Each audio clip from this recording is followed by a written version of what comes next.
Sepuluh keberkahan dalam berniaga. Ma'asyiral muslimin yang dimuliakan Allah Subhanahu wa taala. Kalau kita lihat di masyarakat, ada orang-orang kaya itu yang terkadang kalau seandainya tidak bekerja, itu sudah cukup untuk 7 turunannya. Tetapi kenyataannya ada orang kaya yang kaya raya itu masih bekerja. Bahkan semangat bekerjanya jauh lebih hebat dibandingkan orang fakir. Padahal kalau tidak bekerja saja dia sudah cukup sebenarnya. Tapi justru waktu-waktunya hanya untuk bekerja saja. Dari sini menunjukkan terkadang ada orang kaya lebih miskin dibandingkan orang miskin. Orang miskin saja tidak seperti itu mencari dunianya. Ada waktu-waktu istirahat, ada waktu senang-senang, tapi ada orang kaya itu tidak ada istirahat. Dari sini Nabi SAW mengatakan, "Man kanatid dunya hammu farraqallahu alaihi amrahu wa ja'ala faqrahu baina ainaihi." Maka barang siapa yang tujuan dunia adalah kepentingan hidupnya, maka Allah Subhanahu wa taala akan cerai-beraikan urusannya dan Allah jadikan kefakirannya di antara kedua matanya. Persis seperti sabda Nabi, ada orang kaya tapi tidak kaya, justru lebih miskin dibandingkan orang miskin. Kenapa? Karena tidak ada waktu untuk istirahat. Kenapa demikian? Boleh jadi karena tidak ada berkah dalam hidupnya. Inilah yang kita akan bahas, bahwa berkah itu penting.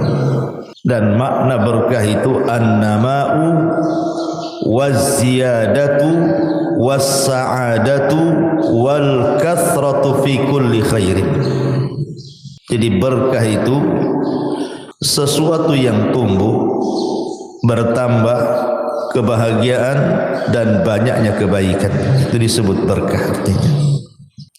Kenapa kita memerlukan keberkahan dalam hidup? Sebab kalau berkah itu ada pada badan kita, maka badan kita akan sehat. Kalau berkah ada pada pikiran kita, maka pikiran kita akan tenang. Kalau berkah ada pada anak-anak, maka anak-anak akan soleh dan soleh. Kalau berkah ada pada usaha, maka usaha itu akan ada kebaikan di dalamnya.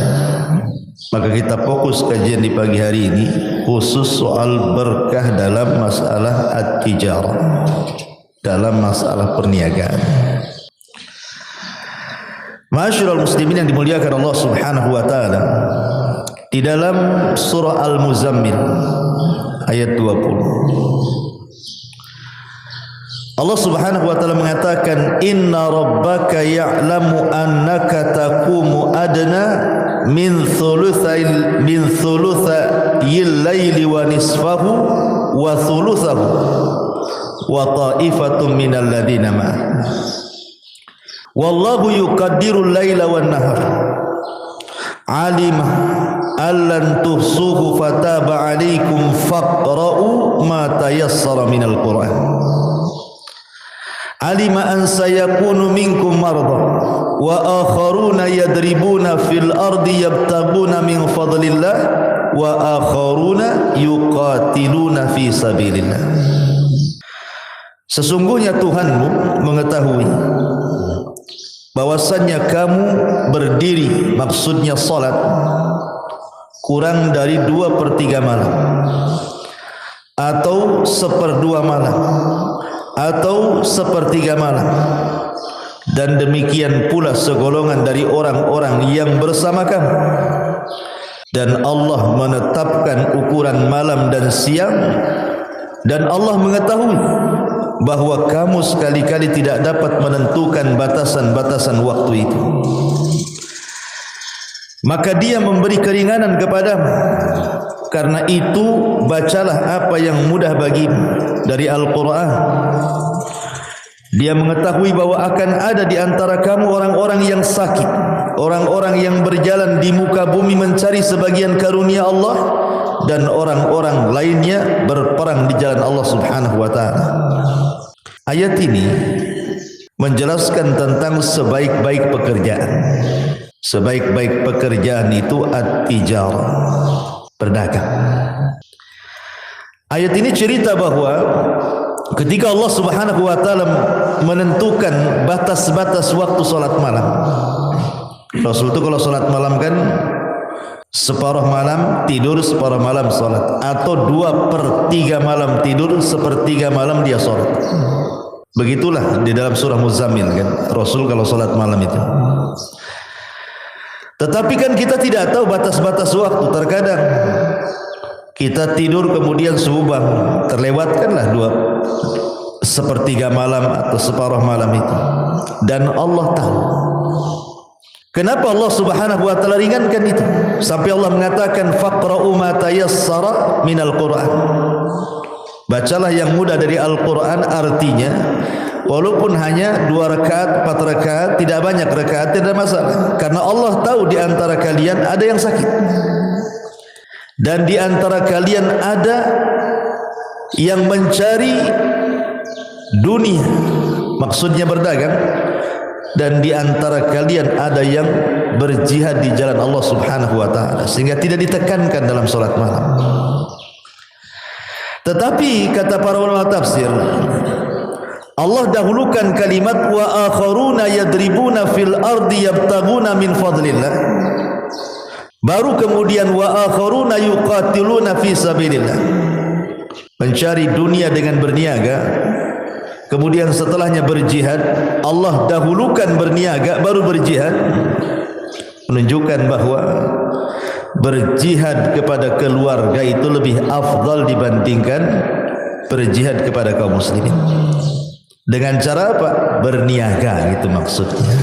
Karena di zaman para sahabat Nabi SAW, penduduk Mekah itu rata-rata kan pedagang. Lain dengan penduduk Madinah ya, petani gitu ya. Masyarul muslimin yang dimuliakan Allah Azza wa Jalla. Maka dari sini istinbat hukumnya adalah atyab min kasbin nas, sebaik-baik apa yang diusahakan manusia itu adalah at-tijarah, berniaga. Bahkan ada hadis yang lemah mengatakan 99% itu rizki Allah itu ada di perniagaan ini. Taib.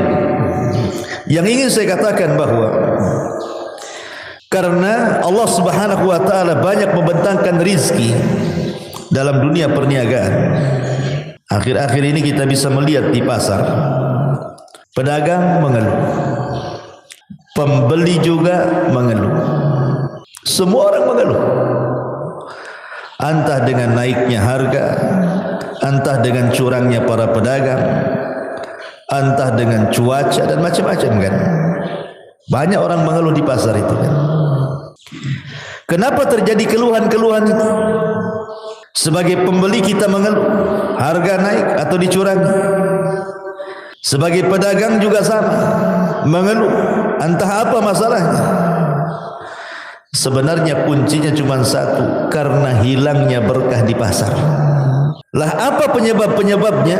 Inilah yang kita akan bahas. 10 penyebab hilangnya berkah di dunia pasar ini. Masyarul muslimin yang dimuliakan Allah Azza wa Jalla. Yang pertama dan yang paling besar hilangnya berkah di pasar itu karena tersebarnya transaksi ribawiyah. Transaksi ribawiyah.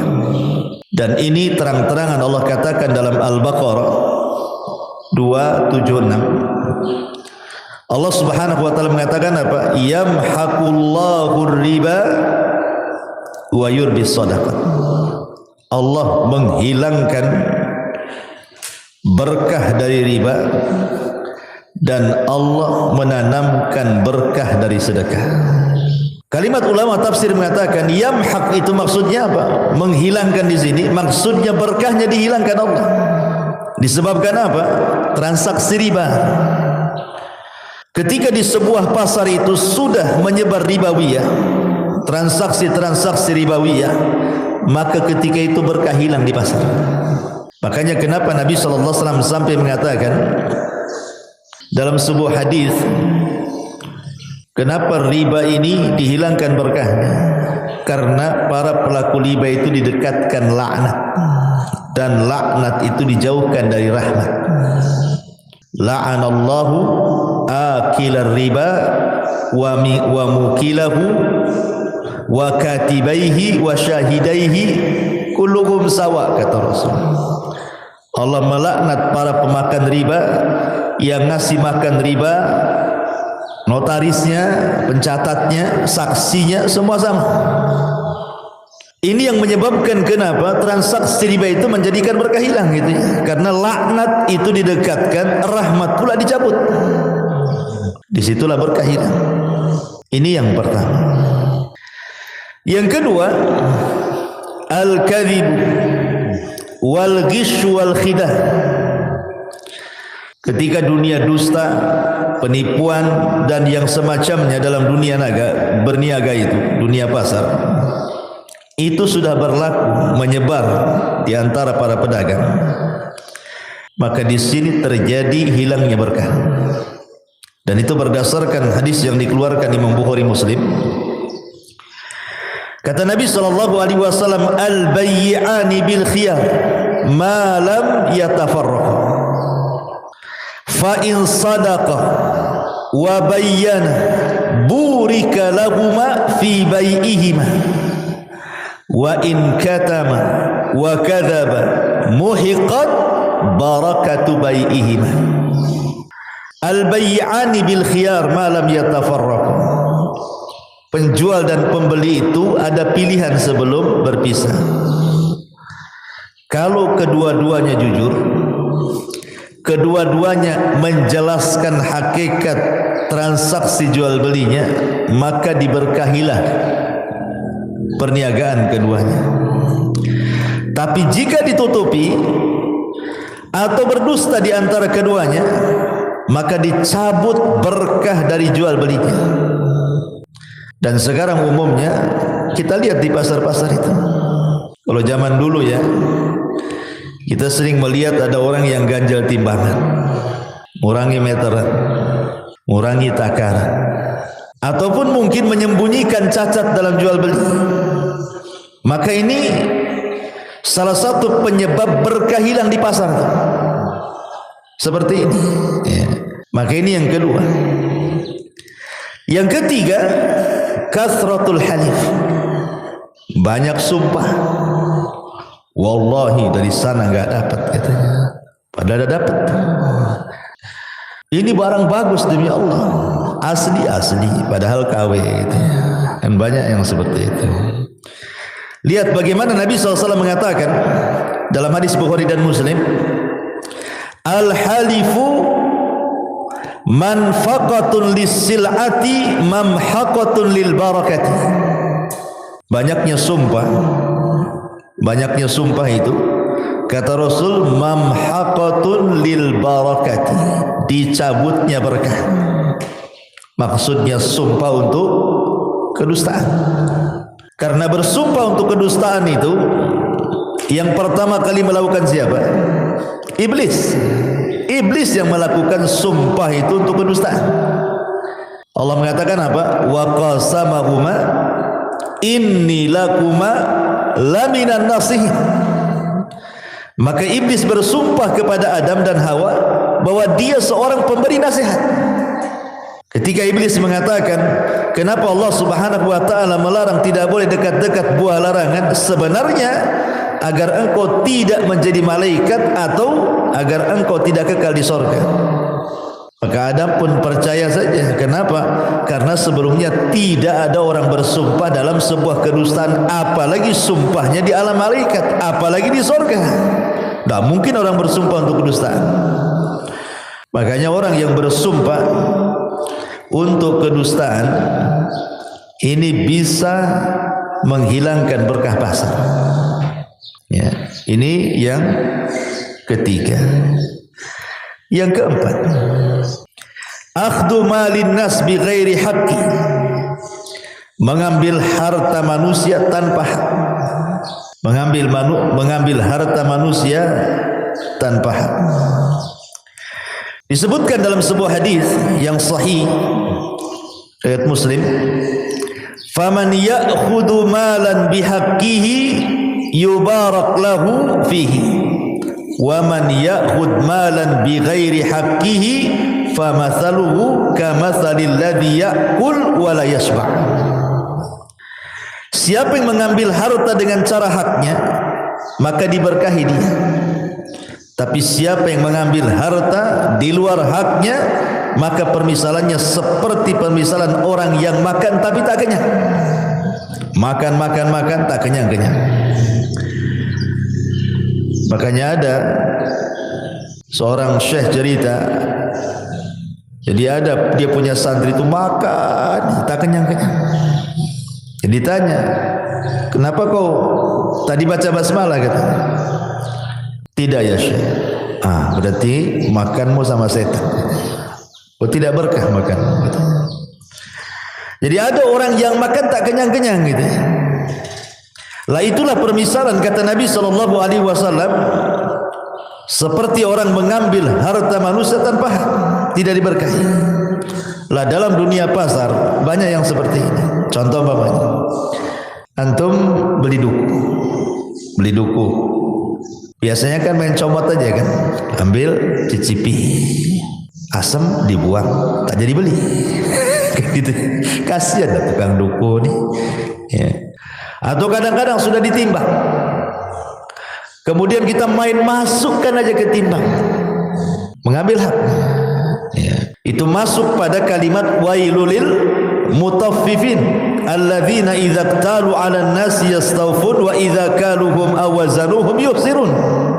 Kalau jadi pembeli dikurang-kurang, kalau jadi pembeli ditambah-tambah, kalau jadi penjual dikurang-kurang. Itulah mutaffif artinya. Atau dengan cara apapun gitu ya, karena banyak dunia pasar ma'ruf gitu. Kemudian yang nomor 5, al-ghabnu fit ta'amulatit tijariyati, curang dalam bermuamalah, dalam berdagang. Katatfi fil kaili wal mizan,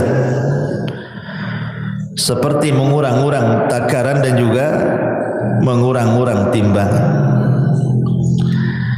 Dan ini berdasarkan tadi ayat yang saya baca, wailulil mutaffifin. Kenapa tidak berkah? Makanya sering saya contohkan sama antum kan. Sebenarnya tatfif itu tidak mengenyangkan. Tatfif itu tidak mengenyangkan. Antum jual salak, anggaplah ada orang beli salak 1 kilo. Kemudian antum sebagai penjual, antum kurangi 1 butir atau 2 butir salak. Artinya tidak full 1 kilo ya, kurang 1 kilo, entah 9 on gitu. Antum ambil 1 on. Dalam pikiran antum itu boleh jadi mungkin yang 1 on yang antum kurangi itu ada sebuah keuntungan kan, menambah keuntungan. Pikirnya ini kalau 2 salak kan gitu ya. Setiap orang beli 1 kilo, antum kasih 9 on. Dikumpul-kumpul antum pikir banyak untungnya itu. Itu kan dalam pikiran orang yang curang dagang kan seperti itu. Tetapi hakikatnya dia sedang mencabut keberkahan dalam jual belinya. Kenapa? Yang namanya pembeli itu antum tidak tahu. Apakah dia anak yatim? Apakah dia orang miskin? Apakah dia orang susah? Atau mungkin dia orang kaya tapi membelikan untuk orang miskin, untuk sedekah, kan tidak tahu. Maknanya ketika antum kurangi 2 salak umpamanya, atau 2 duku atau apalah buah-buahannya, kemudian antum ambil, berarti antum mengambil haknya fakir miskin, mengambil haknya anak yatim, mengambil haknya orang-orang yang tidak berhak diambil kan. Disitulah letak tidak berkahnya itu.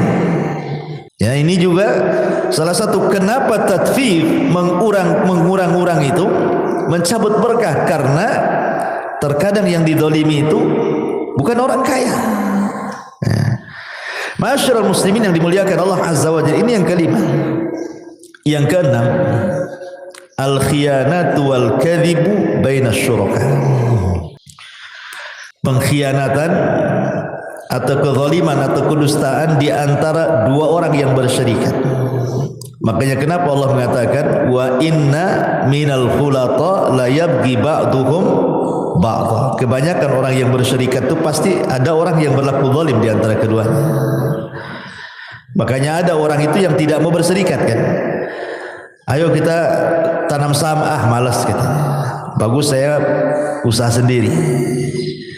Kenapa? Karena ada orang-orang yang alergi kalau kerjasama, bersyirikat dalam berniaga itu curang salah satunya atau zalim salah satunya, dan itu kebanyakan seperti itu. Banyak iwan-iwan yang curhat sama saya itu, Masya Allah Ustaz, saya sudah nanam sekian, dizalimi saya di situ. Macam-macam ceritanya. Kecuali orang-orang yang dirahmati ya, tapi umumnya karena Allah mengatakan wa inna katsiran minal khulata, kan bahasa Quran kan seperti itu, wa inna katsiran minal khulata, kebanyakan orang yang berserikat, kan itu ya, la yabghi ba'duhum ba'd, pasti sebagian yang lainnya berlaku zalim kepada yang lainnya. Artinya sedikit yang baik itu, karena bahasa Quran itu kebanyakan. Lah dari sini ketika terjadi pengkhianatan dalam bersyirikat dalam jual beli itu, maka nuzi'atil barakatu bainahuma. Kata para ulama, pasti dicabut berkah di antara persyirikatan itu. Enggak akan berkah. Ini yang nomor 6. Yang nomor 7, at-tama'u wal hirsu fi talabid dunya. Terlampau tama. Tama itu artinya rakus ya. Semangat ya, berlebihan sehingga tidak tahu waktu. Islam tidak melarang jual beli kan, para sahabat jual beli. Tapi kalau sampai tidak tahu waktu, waktunya sholat tidak sholat gitu ya, waktunya dia beribadah tidak beribadah, hilang berkahnya. Makanya Allah mengatakan alhaakumut takatsur hatta zurtumul maqabir. Alhaakumut takatsur, terkadang takatsur itu berlomba-lomba dalam dunia, masuk di dalamnya perniagaan, bisa melalaikan. Lah ketika melalaikan inilah hilang berkahnya. Boleh berniaga tapi ada waktu-waktunya. Waktu zuhur salat. Justru dengan salat itu adalah kunci dibukanya rezeki. Saya pernah ngisi di sebuah PT itu. Jadi ada manajernya itu tanya, Ustaz saya mau tanya. Ya silakanlah. Terkadang kalau kami rapat ini, kadang-kadang gantung rapat ini. Pemanya rapatnya anggaplah jam 10. Itu zuhur itu tidak kelar tuh. Tapi sebenarnya mau kelar, sedikit lagi mau kelar itu sebenarnya. Cuman terkadang akhirnya kita libas saja lah waktu zuhur itu. Lanjut rapat katanya. Sampai jam 2 baru kemudian sholat. Macam mana ini Ustaz katanya? Ya. Kita katakan pada siapapun, justru sholat itulah yang membuka pintu rezeki dan yang mengurai permasalahan di rapat. Tujuan rapat itu apa? Mengurai permasalahan kan? Ada masalah didapatkan supaya terurailah itu benang-benangnya yang susah-susah itu. Ketika kemudian waktu solat Anda berhenti kemudian solat, artinya dalam solat itu kita meminta kepada Allah untuk diuraikan masalahnya. Justru solat itu mengurai masalah. Boleh jadi habis solat akhirnya yang buntu dalam rapat bisa cemerlang kan itu. Karena solat itu memasukkan Allah dalam rapat sebenarnya. Dan apapun masalahnya kalau Allah terlibat pasti dimudahkan. Sekecil apapun masalahnya kalau Allah terlibat enggak akan diuraikan masalahnya. Makanya yang nomor 7 yang dihilangkan berkah itu adalah ketika terlalu tama. Kemudian yang nomor 8, al-bukhlu wa adamul infaq. Kebakhilan dalam berniaga. Sejarah membuktikan ikhwan, pasar Yahudi gulung tikar di zaman Rasul. Kita tahu Madinah dahulu dikuasai pasarnya oleh siapa? Bani Hunaiko. Itu pasar Yahudi terbesar di kota Madinah sebelum hijrahnya Nabi. Kemudian hijrahnya Nabi dari Mekah ke Madinah, melihat bahwa perniagaan dicengkram oleh orang-orang Yahudi. Masalahnya perniagaan orang-orang Yahudi itu buruk. Disinilah turun surah Al-Mutaffifin. Salah satu asbab nuzulnya, kalau antum baca surah Al-Mutaffifin turun itu adalah karena buruknya perniagaan orang-orang Yahudi. Suka curang, menipu, berdusta, macam-macam, ngurang-ngurang takaran, timbangan takaran itu. Turunlah surah Al-Mutaffifin. Lah akhirnya Nabi SAW berusaha untuk menerapkan syariat Islam dalam perniagaan. Dia buat pasar sebelahnya. Ya bayangkan, kalau sekarang ada Indomaret, Alfamart gitu ya modelnya. Rasul di sampingnya itu. Bayangkan, ini pasar Yahudi, Rasul buat pula pasar di samping. Dan Nabi menerapkan satu kaidah, rahimallahu rajulan samhan idza ba'a wa samhan idza ishtara wa samhan idza qada wa samhan idza qada. Ini Rasul menerapkan kaidah. Semoga Allah merahmati seseorang yang mudah dalam menjual dan mudah dalam membeli. Maksudnya apa? Ketika orang-orang Yahudi curang, maka Rasul mengatakan kalian jangan curang. Kalau bisa tambah. Jadi kalau seandainya antum beli gandum kepada orang Yahudi harusnya dapat 1 kilo, dapat 9 on. Tapi antum beli kepada orang Islam dapat 1 kilo tambah lagi 1 on. Akhirnya apa? Jangankan orang Islam yang pindah langganan, Yahudi-Yahudinya pindah langganan. Enaklah beli 1 kilo di sana, berat katanya, tambah 1 on. Beli di sini, beli 1 kilo, kurang pula 1 on kan itu ya. Dari situlah pindah, gulung tikar 2 tahun pasar Bani Hunaiko. Dari sini Nabi SAW mengajarkan apa? Mengajarkan ketidakbakhilan, namanya samhan, mudah. Karena hakikatnya ketika antum ini, anggaplah jual buah-buahan 1 kilo, antum tambah sedikit, itu antum sedang sedekah sir namanya. Apalagi nampak nih yang jual ini orang susah, ya kan? Nampak anak yatim yang beli ini, beli jeruk 1 kilo tambah 1 biji umpamanya, nggak ada 1 on, tapi ini sedekah sir, di mana tidak ada yang tahu kecuali antum dengan Allah saja kan. Nggak mungkin juga dia sampai di rumah ditimbang lagi, berarti kan nggak ada yang tahu kan. Disitulah sedekah sirnya di situ. Dan sedekah sir itu yutfi'u ghadabar, bisa memadamkan kemurkaan Allah. Bahkan Rasul mengatakan ma naqasa min mali sadaqah bal yazdad. Tidak mungkin berkurang harta yang disedekahkan, bahkan bertambah. Di situ berkahnya. Ya. Begitu juga antum pembeli ini. Umpamanya antum membeli buah-buahan atau apalah, ada kembali 2.000.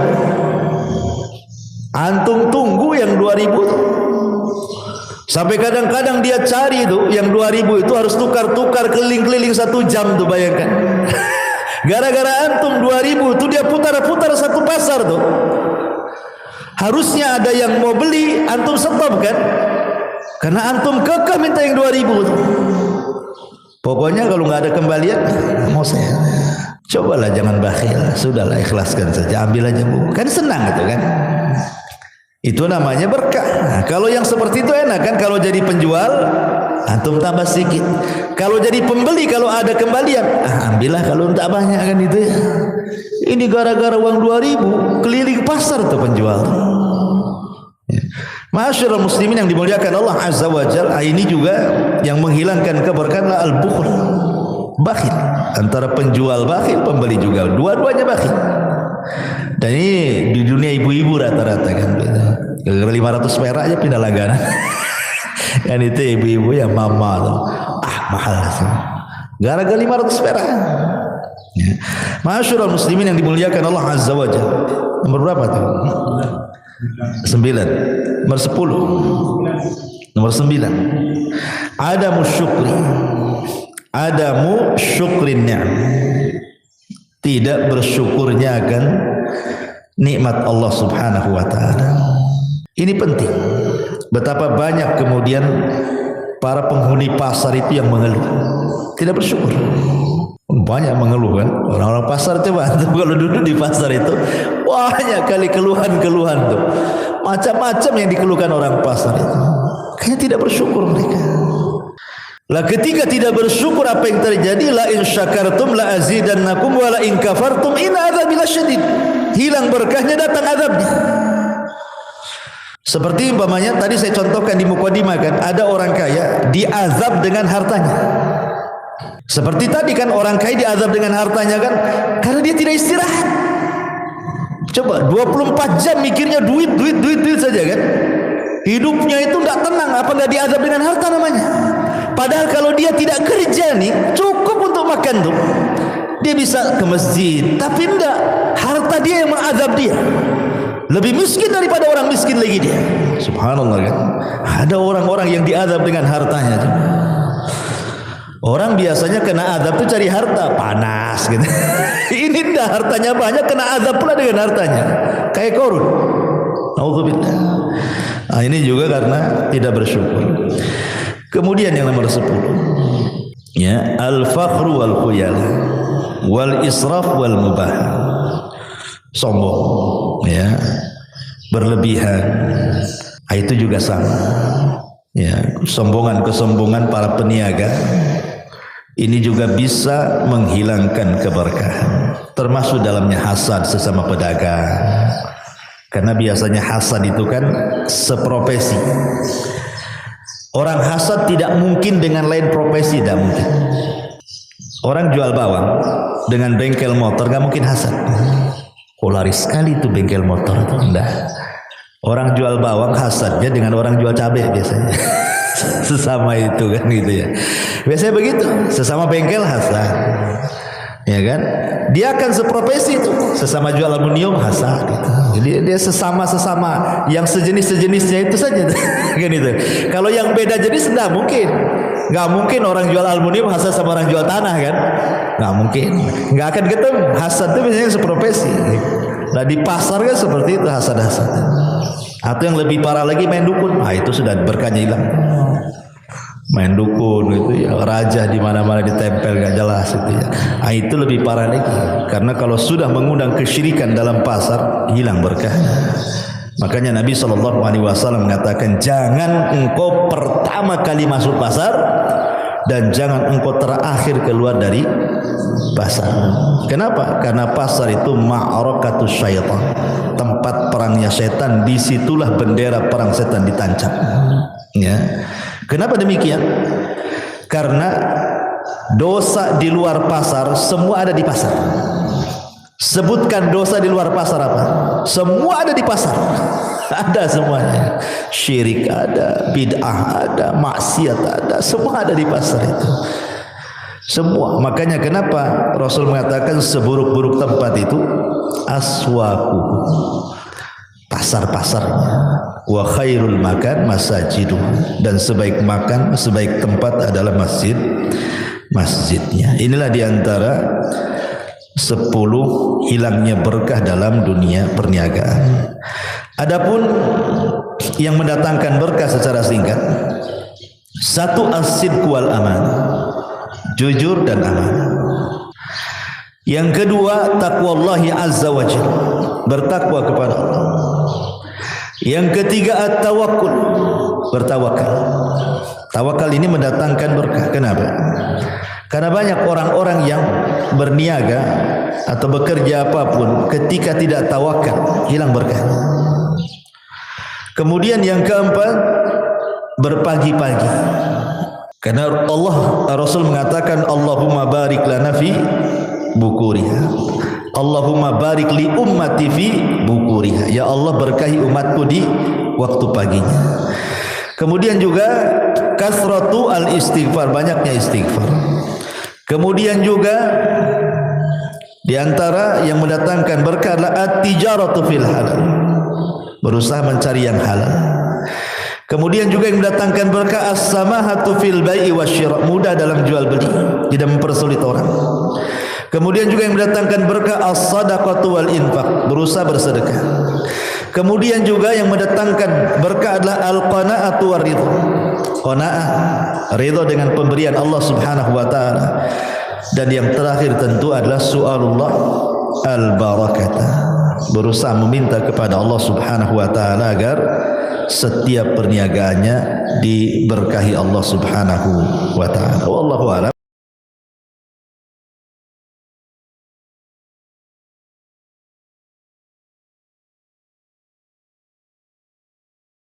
Subhanallah walhamdulillah wa la ilaha illallah wallahu akbar. Subhanallah